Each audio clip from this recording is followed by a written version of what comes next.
Síguenos en las redes sociales. Búscanos @Sol1065 FM. Lo mejor de nuestro contenido más cerca de ti. Sol 106.5. Una estación RCC Miria. Con nosotros, Magín Díaz. Vamos a hablar de economía, Magín. Y quisiera empezar por el premio que se ha sacado Chile con Gabriel Boric, porque él ha anunciado que ya va a instaurar el estado del bienestar en Chile. Es decir, que ahora ya a Chile le llega de la nada el estado del bienestar. Bueno, buenos días. Primera vez que estoy este año, así que aprovecho para felicitarlo a todos. Y salud, que es lo importante, ¿verdad? Claro. Bueno. Y a todas. A todos. Y a todos. Claro. Aunque Vargas Llosa dice que con uno decir todo ya incluye. Sí, a todas también. Eso lo dice la gramática. Bueno, hablemos un poco de Chile, que es uno de los países que yo estudio. Tuve la oportunidad de vivir varios años allá también y de estudiar allá en la universidad que doña Consuelo dice que es de Pinochet. Es la católica, pero que es una de las mejores universidades del mundo realmente. Ahí tú estudiaste también. Yo estudié ahí, sí. Y, de Chicago a Chile. Al revés. De Chile a Chicago. Y bueno, le doy seguimiento, obviamente. Y la verdad es que hay un artículo que anda circulando hace varios días de Sebastián Edwards, el economista famoso chileno que vive en Los Ángeles. La verdad que la explosión social de Chile y lo que ha pasado, ese radicalismo en el discurso, tanto de izquierda como de derecha, es difícil encontrarle una explicación económica. Y ya se están buscando explicaciones psicológicas, sociológicas, porque la realidad es que en los últimos 30 años gobernado por una coalición en la mayor parte del tiempo de centro-izquierda, pues fue el país casi del mundo que mejoró más todos sus indicadores económicos y sociales. Eliminó la pobreza extrema, redujo muchísimo la pobreza y la desigualdad realmente también bajó. Sigue siendo alta, al igual que en América Latina, pero la desigualdad bajó en los últimos 30 años. Y uno, no solo la explosión social, sino el nivel del discurso que hay. Por ejemplo, ahora en Chile, que tiene uno de los 5 mejores bancos centrales del mundo, se está hablando de que al Banco Central hay que darle funciones para que combata el cambio climático. Entonces, el nivel de discusión, no en general, ahora en la Asamblea Constitutiva, que va a modificar. Y lo que se vio en la campaña, pues fueron 2 discursos muy radicales, que el ministro de Hacienda, el ex ministro de Hacienda, Andrés Velasco de Bachelet, que es una eminencia a nivel mundial, ahora es decano del London School of Economics, dijo que los 2 programas, tanto el de Boric como el de Kass, eran una receta perfecta para la frustración ciudadana. Ay, carajo. ¿Los 2? Los 2. Entonces, más que ese giro a la izquierda, porque no es lo mismo la izquierda de Lula o de Cardoso que la izquierda de Mujica. Esas son izquierdas, digamos, parecidas a la socialdemocracia europea. El problema es el radicalismo, tanto de izquierda como de derecha. Entonces Boric lo que ha prometido, una de sus promesas, por lo menos antes de la segunda vuelta, porque después se fue moderando, es que él quería un estado de bienestar en Chile, similar al de los países nórdicos. Una de sus propuestas es subir la presión tributaria 9 puntos del PIB en Chile. Eso no es realista en el corto plazo, eso puede tomar décadas. Entonces, ¿qué es el estado de bienestar? Y yo escribí hace varios meses que es como un anhelo de América Latina, pero la gente quiere el estado de bienestar del lado del gasto, pero no se ha puesto a pensar lo que implica del lado de cómo se financia eso. Entonces, ¿qué es el estado de bienestar? Está asociado a la visión europea, sobre todo los países nórdicos, de un alto gasto del gobierno, sobre todo gasto social, y cuando hablo alto gasto, estoy hablando de 30% del PIB en gasto social. Eso es lo que gasta Francia, eso es lo que gasta Suecia, Noruega, Finlandia, Bélgica. 30%. Entre 25 y 30% del PIB. Gasto social. Solo gasto social. El que más gasta es Francia, creo que 31. ¿Y cuánto gasta Chile ahora mismo? Chile ahora 11% del PIB. Entonces, estado de bienestar asociado a eso es mucho gasto en social, educación, salud, pensiones, servicios sociales, para tratar de lograr el mayor porcentaje de igualdad. Pero esa aspiración es correcta. Un estado de bienestar es, vamos a utilizar el gasto público, vamos a recaudar mucho, es una aspiración correcta, no es totalmente compatible con economía de mercado. Por ejemplo, en Noruega una parte de los ingresos vienen de privatizaciones. O sea, no es incompatible. Es economía de mercado con mucha intervención del gobierno. Ahora, es una aspiración que todos queremos. El tema es cómo la pagamos en América Latina. Entonces, América Latina, y qué es lo que ha prometido Boric, quiere el estado de bienestar por el lado del gasto, pero ¿dónde va a salir el dinero? Entonces, para tú hablar de un estado de bienestar... Él habla de subir la presión tributaria. ¿Cómo él dice que la va a hacer? Él acaba de decir que le va a subir 9%. La va a subir. ¿Cómo? O sea, bueno, dice que la va a subir. Él plantea cómo. Bueno, esa es la discusión ahora. Eso no se a los sube. ricos, seguro, dice Eso él, ¿verdad? Por eso no se sube. A los ricos él dice que le va. No se sube en 2 o 3 años, que fue no su propuesta inicial. Entonces, por eso es que Velasco decía, espérate, la población se va a frustrar porque no podemos. Esto tiene que ser gradual. Ahora, queremos un Estado que recaude como los países europeos. Solamente hay 2 en América Latina. Uruguay, que es un país pequeño, y Brasil recauda mucho, que es el país que más impuestos tiene. El más grande, el más pequeño. Y en el caso nuestro, Magín, en el caso nuestro, hay la posibilidad de que cambiemos a peso parte de los dólares que tenemos guardados para cumplir con los compromisos sociales de los primeros meses del año. Mira, en el caso nuestro, primero la discusión es que si hay Estado o no. Porque el Banco Mundial te dice que si tú no recaudas 15% del PIB, tú no eres viable. Entonces aquí no se trata, aquí estamos mucho más lejos que Chile, porque Chile recauda 21% del PIB. 14. Nosotros 14%. El Banco Mundial dice, para tú ser viable tienes que recaudar 15%, tienes que subir tu recaudación. Entonces, bueno, los dólares, si son del Banco Central, eso no se va a tocar. El gobierno va a funcionar como ha funcionado en los últimos 15 años, con una restricción presupuestaria fuerte. Y cómo se ha ajustado el gasto, bueno, con baja inversión pública, somos de los países de América Latina. El dinero para cumplir con estos compromisos y los nuevos compromisos sociales que se han hecho. La recaudación más endeudamiento, por eso es que el gobierno ha seguido la misma política de endeudamiento que había.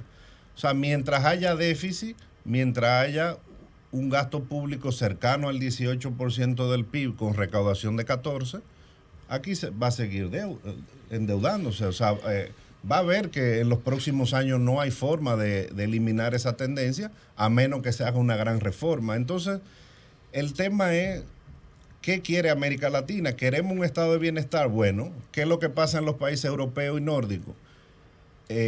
Por ejemplo, alguien que gana el salario mínimo, la mitad de su sueldo la paga de impuestos sobre la renta personal. Pero eso es lo que queremos aquí. Entonces, para tú tener esos niveles de recaudación que financian ese gran estado protector socialmente, tú tienes que cobrarle casi al 100% de la población impuestos sobre la renta personal. Y solo hay un país en América Latina que recauda el impuesto a la renta personal similar a los países europeos, que es Uruguay. Europa, los países nórdicos recaudan entre 8 y 10% del PIB de impuesto a la renta personal. América Latina recauda 2.5 y nosotros recaudamos 1.3. Entonces, queremos estado de bienestar ya sea aquí o en Chile. Bueno, hay que subir la recaudación en 10, 15 puntos del PIB. Cualquier otra cosa, esos son promesas que no se van a cumplir. Sí, imagínate, proyectamos esta vez por el anuncio del fideicomiso Pedernales. ¿te va a salir del tema de Chile? Proyectamos garantizar inversión para incluso el presidente hoy anunció que va a ser licitada varias obras para el desarrollo de Pedernales. Ya se está evaluando la construcción de un aeropuerto, es decir, se proyecta inversión en ese campo. ¿Cómo impactan estas inversiones en el desempeño económico del Estado dominicano y también el tema de las remesas? Llegaron 10.400 millones de dólares el año pasado, que al llegar yo recibí, por ejemplo, $300, voy al casacambista, lo cambio y ese dinero pues se mantiene y no sirve para equilibrar la balanza de pago. ¿Cuántos de este dinero puede llegar al emisor del peso, que es el Estado dominicano? Mira, los fideicomisos son una vía razonable, se utilizan, pero no resuelven el problema de base. El problema de base es que es un Estado que recauda poco, aquí en América Latina. Entonces, una parte de los fideicomisos se financian con deuda, otra parte pueden ser alianzas pública-privadas. Ahora, ¿cuál es la evidencia en América Latina? En los últimos 15 años, las alianzas pública-privadas, excepto en Brasil, que es un país grande, es 0.8% del PIB. Eso es lo que representa la inversión de las alianzas pública-privadas. Yo creo que es un complemento, pero no es que te va a permitir tú pasar a un Estado que cubra las necesidades de gasto social que tenemos. O sea, eso se resuelve con recaudación. Las remesas son uno de los grandes pilares de esta economía. 10.000 millones de dólares este año, sostuvo durante la pandemia el consumo de las personas. Eso se traduce en impuestos, bueno, en la medida que se consume, que las familias consumen, pagan impuestos por los bienes que tienen ITEVI, pero como hay muchos bienes exentos, tampoco eso paga. Ahora, sin duda las remesas son uno de los pilares, pero siempre se ha recibido muchas remesas aquí y eso no ha resuelto el problema de las finanzas públicas. Magín, uno de las grandes, o sea, la economía se maneja muy bien desde el punto de vista del crecimiento, sin embargo tiene un gran reto cada día más fuerte, que es el problema inflacionario, y ahí por la situación de cierta inestabilidad también que se están dando con el petróleo, más todavía. ¿Puede eso detener de alguna manera la situación de este crecimiento tan amplio y poner en situaciones más complicadas al gobierno en términos de inversión pública? Bueno, es una inflación importada, casi cercana al 10%, y en realidad, como yo dije una vez aquí, no es que sea alta, es que es alta comparado a lo que vivimos en los últimos 14 o 15 años. Entonces, en los 8 años de Danilo, la inflación fue 2.5 en 8 años. Como ahora es 10, pues 3 o 4 veces más. Ahora ya el Banco Central subió la tasa en 150 puntos. Y lo que quiere es que se desacelere un poco la economía para que no haya presión inflacionaria interna, sino solo lidiar con las presiones externas. Y lo que va a pasar es que la economía este año pues, va a crecer, va a tener una buena tasa de crecimiento, pero no de 10 o 12%, probablemente 6 o 7, o sea, va a crecer la mitad. Don Magín, América Latina nuevamente enfrentará un año muy complejo. La Universidad de Chile. ¿La buena o la mala? La católica. Esta es la Universidad Católica de Chile. La buena. El Centro de Estudios Internacionales de la Universidad Católica de Chile. Yo lo mencioné esta mañana porque cuando lo vi esta madrugada, el artículo en el periódico El País, imagínense, ya uno repinga. América Latina nuevamente enfrentará un año muy complejo, lo dice la segunda edición del Índice de Riesgo Político del Centro de Estudios Internacionales de la Universidad Católica de Chile, que hace un exhaustivo análisis de los principales problemas que amenazan la región. Por la pandemia se destruyeron más de 20 millones de empleos, los niveles de informalidad laboral se dispararon, la desigualdad aumentó y la pobreza se empinó. ¿Cuáles son estos riesgos, estos 10 riesgos? Entre ellos, erosión democrática, el cambio climático, escasez hídrica de agua, las protestas sociales y la violencia, la crisis migratoria, las economías ilícitas, drogas será, la polarización política, la inversión extranjera en caída, que me preocupa por nosotros que estamos confiando mucho en eso, la irrelevancia regional, los ciberdelitos y el auge de China. O sea, ¿usted cree que ese menú de la Universidad de Chile, Católica de Chile, Bueno, ¿Se adapta a la realidad? Mi teoría, en América Latina sí, mi teoría es que eso nos va a beneficiar. Ajá. Porque lo que se ha visto en los últimos años, o el último año, año y medio, y lo que se prevé es que América Latina siga ese giro al radicalismo. No necesariamente giro a la izquierda, eso a mí no me preocupa, sino gobierno de extremos. Y aquí no tenemos extremos, ni vamos a tener. Como yo hablé el otro día con José Lalú, en realidad los gobiernos aquí son conservadores. Sí. Y eso les gusta a los inversionistas. O sea, las políticas fiscales, monetarias, son prudentes, son básicamente las mismas. Aquí no hay una derecha extrema, una izquierda extrema. Es difícil diferenciar. Ese ha sido uno de los éxitos. Los partidos políticos. Entonces, al tú tener ese gran centro, los inversionistas que van a ver, espérate, que hay una economía pequeña, que crece mucho, que no hay inestabilidad política, hay baja inflación, cambian los partidos y no cambian la política económica, que es lo que tú estás viendo en otros países. En Chile se está diciendo, vamos a destruir el modelo, y en América Latina. Entonces, yo creo que todo eso va a beneficiar al país, porque ¿a dónde van a ir los capitales? Los capitales buscan certidumbre. Dice Forbes que ya somos la economía número 7 de América Latina. Lo somos en tamaño. Dice Forbes, número 7. Imagínate. Sin tener 1 millón de kilómetros cuadrados. Las 6 que están por encima de nosotros tienen más de 50 millones de personas de mercado interno y tienen más de 1 millón de kilómetros cuadrados. Somos la economía grande de los pequeños. Así es. Ya de la Z para arriba son los grandes. Imagínate, insistiendo en la línea de Eury, el tema de la inflación.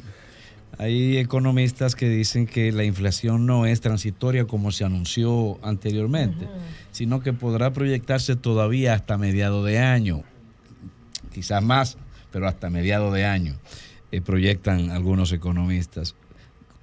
¿Tú crees que en ese mismo sentido habrá problema con los precios de los artículos? ¿Seguirán subiendo los precios de los artículos de la gente? Y en segundo lugar, ¿hay alguna diferencia?